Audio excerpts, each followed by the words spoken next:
गुरुदेव राधे राधे। आपके चरणों में कोटि कोटि प्रणाम। महाराज जी, आपकी कृपा से हमें राधा नाम मिला। राधा नाम ने जीवन में खुशियां भर दी। माता पिता होने के थोड़ा नाते थोड़ा रुकना, फिर आगे प्रश्न। किसका प्रश्न है? हाँ, खुशियों को केवल राधा नाम की कृपा मत समझ लेना, क्योंकि दिन है तो रात्रि आती ही है, और रात्रि है तो दिन आता ही है। ऐसे सुख और दुख ये प्रारब्ध के अधीन है। नाम जापक सुख और दुख को समान भाव से सहता हुआ अध्यात्म की दिव्यता की ऊंचाई पर पहुंचता है।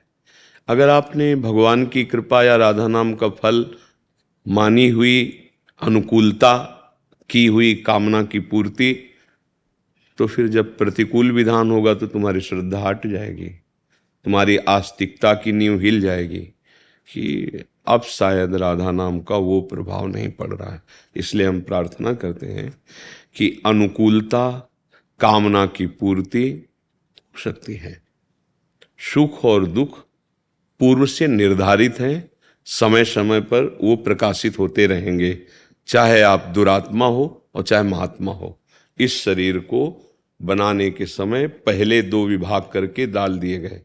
इतने वर्ष में घटना घटेगी, ये दुख मिलेगा। इतने वर्ष में इतने समय तक ऐसी परिस्थिति उच्च कोटि की बन जाएगी कि आपको सुख मिलेगा, ऐसे व्यक्ति मिल जाएंगे, ऐसी वस्तु मिल जाएगी, ऐसा भाव बन जाएगा।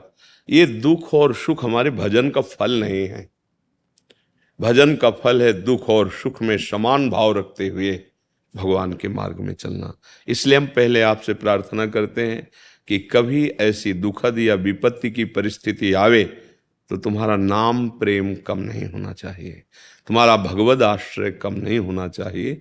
बड़े बड़े महापुरुषों के चरित्र पढ़कर देख लीजिए, दुख विपत्ति प्रतिकूलता अनुकूलता सुख संपत्ति दोनों में भगवान की दुलार और कृपा को देखते रहे। अगर हम केवल अनुकूलता में और कामना की पूर्ति में ही अपने भजन का फल मानेंगे या भजन की सिद्धि मानेंगे तो धोखा हो जाएगा, क्योंकि सब दिन होत न एक समान, एक जैसा सब नहीं रहता। भगवान भी यहां उतार लिए हैं तो देखो, अयोध्या से बारात सज के जाती है, उधर भगवान धनुष भंग करते हैं, त्रिभुवन में विजय मिलती है।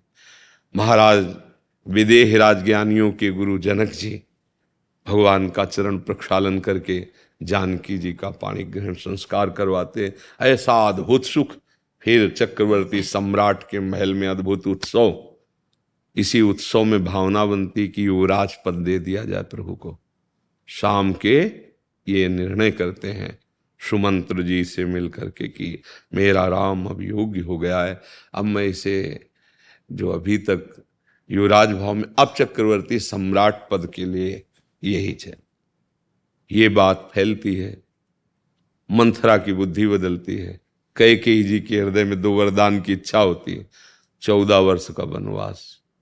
अब आप विचार करो, जहां राजा राम बनने वाले हैं, इतना सुख कि समुद्र की भांति जैसे लहरें आ रही ना बड़ी बड़ी, ऐसे सुख की लहरें अयोध्या में। अभी तो राम लक्ष्मण भरत शत्रुघ्न ही, अब इनकी परम दिव्य आत्मस्वरूप देवियां भी विराजमान हो गई आकर के, सब सुखी सब आनंद। अचानक ऐसी घटना घटी, सुबह भगवान राम का वनवास, तापस वेश विशेष उदासी 14 वर्ष राम। सबके प्राण भगवान श्री राम थे। अब वो जिनको प्रेम है वो जानते हैं कैसे जिएंगे। भाग पड़िए अयोध्या के सब नर नारी बाल भगवान के लिए, हम आपके बिना नहीं जी सकते।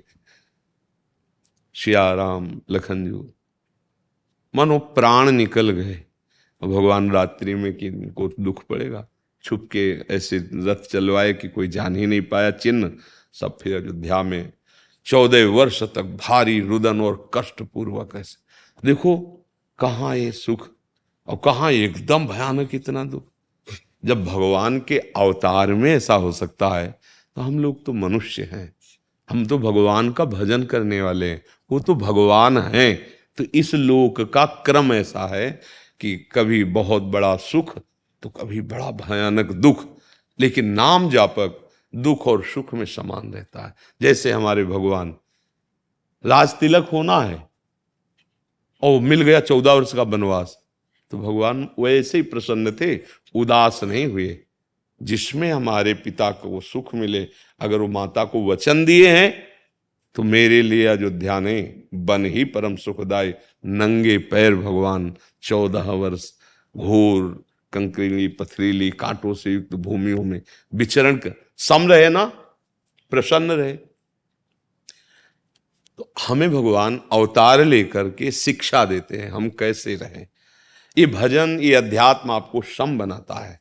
ये भूल लोगों की है कि संत महात्माओं के पास जाएं, हमारी कामनाओं की पूर्ति हो सकता है, क्योंकि वो भगवान का भजन करते हैं, भगवान के आश्रित, तो आप भावना लेके आए हो। लेकिन उस कामना की पूर्ति के बाद क्या आपकी कामनाएं नहीं रह जाएंगी क्या? बहुत सी कामनाएं, बहुत सी चिंताएं, बहुत सी आवश्यकताएं एक मिल जाए तो फिर कुछ नहीं रहे। वो है भगवान, जिनके प्राप्त करने के बाद कुछ प्राप्त करना बाकी नहीं रहता, जिनके जान लेने के बाद कुछ जानना बाकी नहीं रहता, वो प्रभु हैं। उनके सिवा आपके हृदय में कामना, तृष्णा, वासना, इच्छाएं ये भारी जलन पैदा करती रहेंगी। अगर शीतलता प्राप्त करनी तो एकमात्र सुखी मीन जहां नीर अगाधा, तिमि हरि शरण नए को बाधा। भगवान का आश्रय, नाम जप, और इन खुशियों में खुश मत होना। बोले कैसे यार, बाबा जी उपदेश कर रहे हैं, खुशी आई तो उसकी मौज न ले, अगर उसकी लोगे तो जब दुख आएगा तो तुम दुखी हो जाओ। खुश में, अनुकूलता में गंभीर रहे और प्रतिकूलता में सावधान रहे। अनुकूलता में कोई जान न पावे कि ऐसी अनुकूलता आई, हाँ ठीक है, भगवान की कृपा है, उनका दुलार है। विपत्ति आई तो सावधान, ऐसा धैर्य रखना, टूटने न पाना। हाँ, कोई ये जान न पावे कि तुम्हें विपत्ति ने रौंद दिया है।